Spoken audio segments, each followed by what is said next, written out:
Little intro music.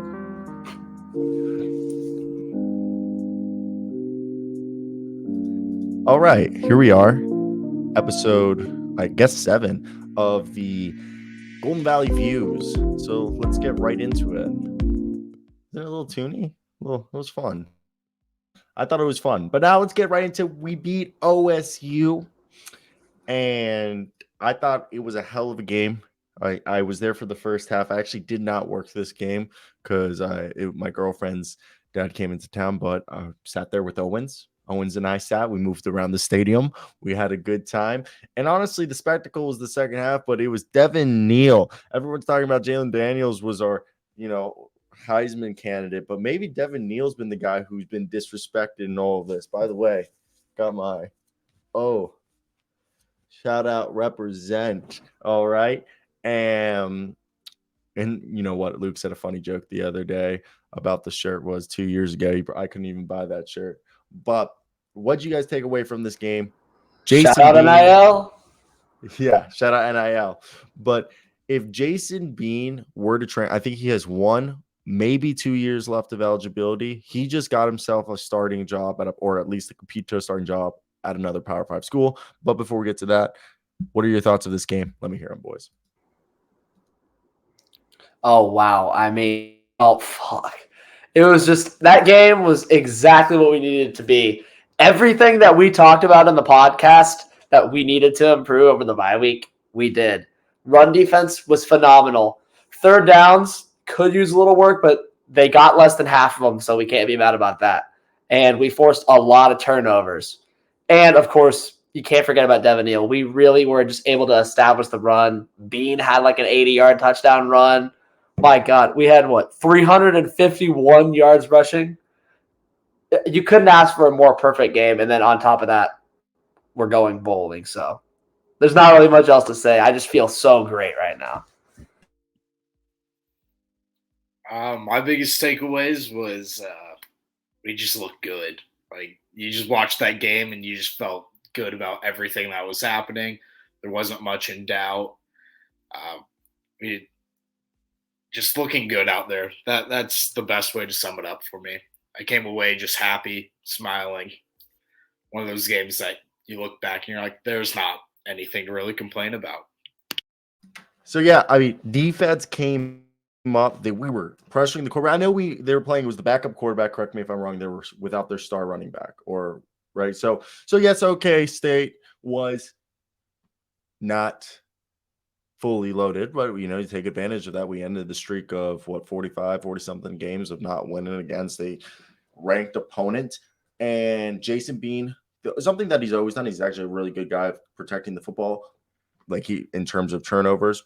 But the team as a whole has lost the previous few games due to the fact of being sloppy with penalties and turnovers. And that's something that I think there was only one claim that we had an egregious turnover, and it was in the first or second quarter where I believe Devin Neal, when we just had crossed the 50-yard line into their territory, Devin Neal had like a 20 or 30-yard run, and they called it back because one of the linemen were holding.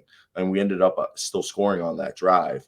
But we didn't have any other bad penalties. The defense, our corners didn't get cooked really at all.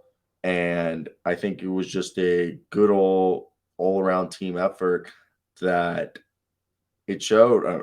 First off, Jason Bean turned on the Jets, and we really let Jason Bean run more than we had seen in the past few games. I think the big thing was our defense was able to take the team off the field. Okay. I feel like the previous games, our defense was always on the field at times. And it finally felt like we were finally giving our defense breaks because we had this offense that was in rhythm, moving and, having long times of possession. Thoughts? I mean, yeah, we controlled the clock really well, obviously, because Lance, obviously the game plan for every week is we always want to establish the run. And we hadn't been able to do that the last few weeks. And being able to do that and just control the clock. And so even if the defense happens to be out there for a long time, it's not like they're just going back out there every play. But with that, our defense really, really stepped it up today when they needed to. They got 4 turnovers. and we got him off the field on third down. And yeah, I know they played with the backup, but we had a backup too. And sometimes you just got to play with the backup. As far as like outlook for the season, I don't really know, but that's a topic for another day. Yeah, just every time we had the ball, we were controlling the clock. Only times the drives really stalled were when we shot ourselves in the foot with the false start, or just something like that. And even then, we overcame a lot of those situations. But yeah, when our defense was on the field for a long time, it was really due to us playing prevent defense and letting them move the ball down the field. It wasn't we were playing just don't get beat deep, which is pretty much what we did the entire second half, because it was pretty much garbage time after our first drive in the second half. You're already like, okay, it's 31-7. We're already in garbage time. So I was pretty happy with everything I saw. So to round that out, it obviously the MVP, the reason besides the reasons that you guys say we won, if there was one player, it was Devin Neal. He had 6 receptions for 110 yards, over 200 and I believe 40 yards rushing. He was a stud, the man from Lawrence High School, the man, hometown boy, carried it. But let's move on to another thing. All right, you know what's happening? Kansas is going bowling. So I wanted to talk about the bowls that we are most desiring, because right now, obviously, there was a list of bowls released by our athletic director. Actually, I'll pull up that because I think that's a better list, and I got to go to my email because they, thankfully, right here. So they sent us an email the other day.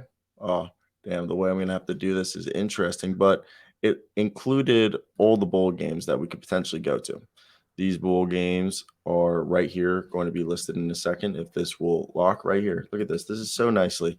They sent me a thing, which ones I want to go to. And these are all the bowl games that we potentially will be able to go to. These are the ones they said request tickets. The bowl games that we will be potentially going to are the Lockheed Martin Armed Force Bowl, Serve Pro First Responder Bowl, Guaranteed Rate Bowl, the AutoZone Liberty Bowl, the TaxAx Texas Bowl, the Cheez-It Bowl, the Valero Alamo Bowl, and the All-State Sugar Bowl. The way that I see this list is Lockheed Martin Armed Forces is the worst bowl game, with All-State Sugar Bowl being the best bowl game. Correct me if I'm wrong, boys. It seems like it goes worst to best bowl games, potentially, this list, with, because, the first 4 or 5, you'd argue, they're like good if we win them, but it's just like, it's not the Cheez-It or the Alamo or the Sugar Bowl. Thoughts? What bowl game do you guys want? I think that the list is in order of when they're played, which is usually like the earlier you play, typically it's a worse bowl game. But my favorite one, the one that I'm kind of rooting for, is the Liberty Bowl. As long as we're not playing Missouri, I don't want to play Missouri at all. I see people projecting that. I would love to go to the Liberty Bowl out in Memphis. I think it would be a great time. Just do not want Mizzou. I saw something about that too. It was the CBS Sports article about that. I wouldn't mind playing Mizzou, but I want to go to the Alamo Bowl. I think that'd be a great bowl game. It's always later in the year. It's right around the time of all of the big bowl games. We'd get to play a night game. It'd be really nice. Primetime television slot before all the New Year's Six bowls start. The Sugar Bowl is an outside shot, obviously. If somehow in the universe where KU wins out and plays in the Big 12 championship game against TCU, if they make the playoff, we'd be second in the Big 12, and then we would be playing in the BCS bowl game. So who knows? But realistically, it'd be the Alamo Bowl. So for me, I believe, I think the Alamo and Sugar Bowl are both long shots. Alamo, I think we'd have to win we have Texas Tech, and K-State. We'd have to win 2 of those games just to, I think, be in the Alamo or Cheez-It Bowl. That's just my opinion. I think we would have to go like 8-4 to be in those bowls. But if we just go, 6-6 or 7-5, I think the AutoZone Liberty Bowl and the Guaranteed Rate Bowl are probably our more likely ones. But I think if we do win one or two more games, we could get into the Cheez-It Bowl, which is, I think, the Cheez-It Bowl I've seen multiple times. People from the bowling, from Cheez-It Bowl, I guess, affiliate, like, I guess, execs or whatever, officials, talking with Travis Goffman and stuff. So Cheez-It Bowl could be something that we get. I really think it's Liberty or Guaranteed Rate, but Cheez-It Bowl, obviously the dream would be the Sugar Bowl or the Animal Bowl. But yeah, so anything else before we move on?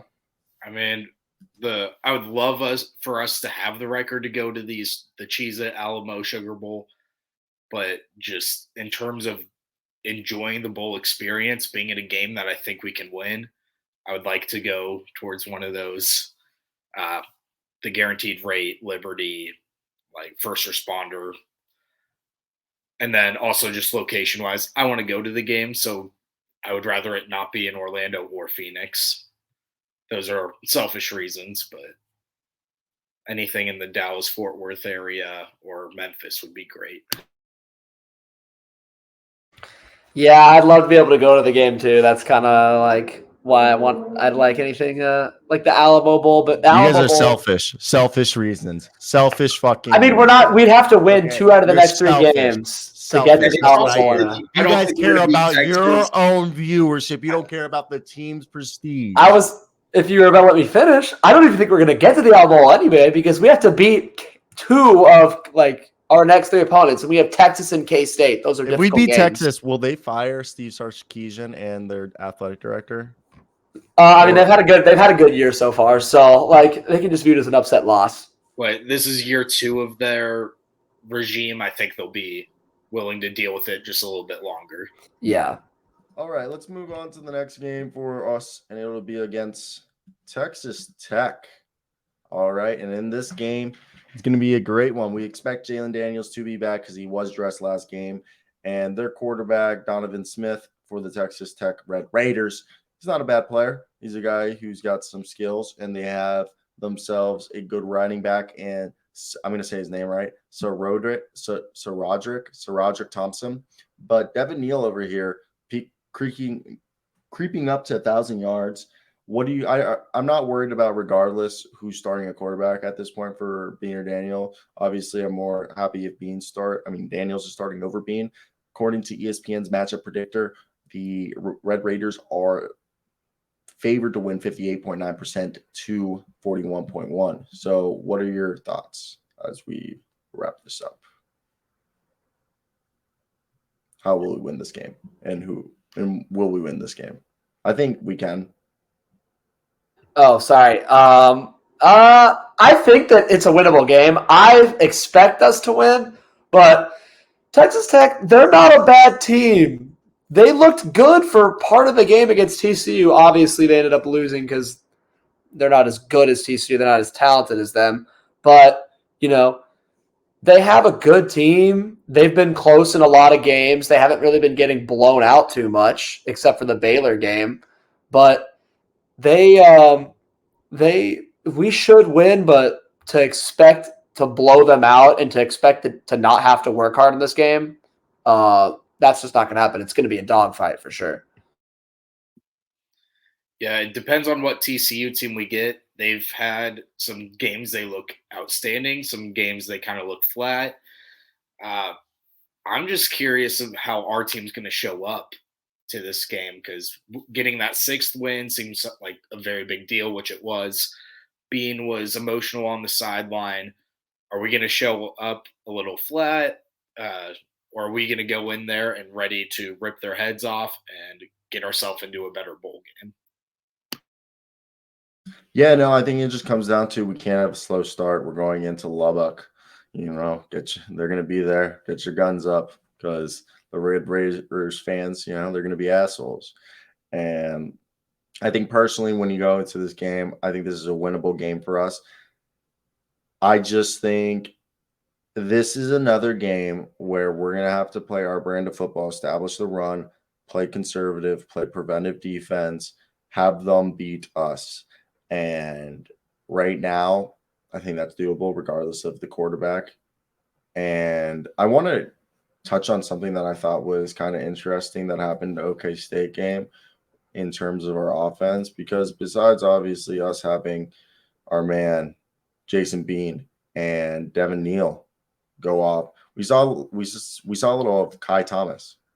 And I'm not saying he was good. He had 10 rushes for 34 yards for a 3.4-yard clip. And Luke Grimm, he was cooking. Okay. He's been our safety valve.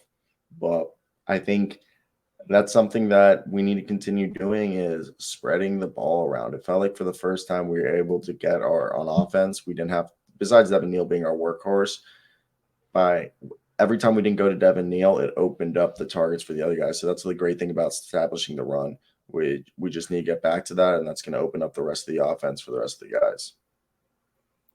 Oh yeah, like it seems like every game we got a different like first option. Like last week, definitely Devin Neal just ran away with the game. There's some games it looks like we're really targeting Lawrence Arnold. Sometimes we're going after Quentin Skinner, I believe. And then just some games Luke Grimm goes off. And so it's just nice to see us being able to kind of do what the Chiefs do and just be like, all right, this guy's going off this game. This guy's going off. So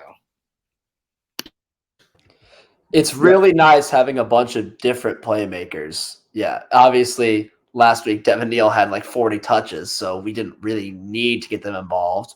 But it's nice having somebody like Luke Grimm who he was injured. He picked up an injury and just came back from an injury, and he still had 7 catches for like 60 yards. And he's arguably not even our best receiver. So having a bunch of guys, whenever the defense focuses on one, it really just opens up what you can do, because it takes that ability away from them. I agree. So I think this is going to be a good game for us. I think we win 31-24 if we were doing numbers. I think it's not going to be a super high scoring game, but I think we win it by a touchdown or so, touchdown or 10 points. Your thoughts what do you guys think win for us, and any other thoughts before we close up the episode? I'd call it like a 31-38 kind of game. Not really sure where it's going to go, but it's a coin flip. Whoever has the ball last is going to finish it off. Yeah, I agree. When I looked at the spread, it was KU +4. So I don't know if we'll cover, because I think it'll be a really close game. It'll be somewhere in the 30s, maybe like 42-38, something like that. But I don't know who's going to win. All right, that's basically it. So we agree that it's going to be a close game, probably a 1-score game, maybe a 10-point game, but it all comes down to us limiting our mistakes, not causing penalties. And yeah, so it'll be a good one to watch from the bar if you guys have a drink. But that's basically it. Hope you guys did enjoy this episode of the Golden Valley Views podcast. KU football is always going to be on top for us. Hopefully, this is just the start of our first winning season. And yeah, we'll talk next week, boys. Hey, you should be at the kegger. Yeah, keg. We're eligible. We're having the kegger. Let's do it. Yeah. Let's do it. What day? Saturday for the game, 6:00. Let's do it. Let's do it. Let's go. One last thing. We get to do a bowl preview episode of this podcast. Sounds good. Of the first year of doing it. Who would have thought? Let's do it. All right, boys. Peace. Peace. All right. See you guys.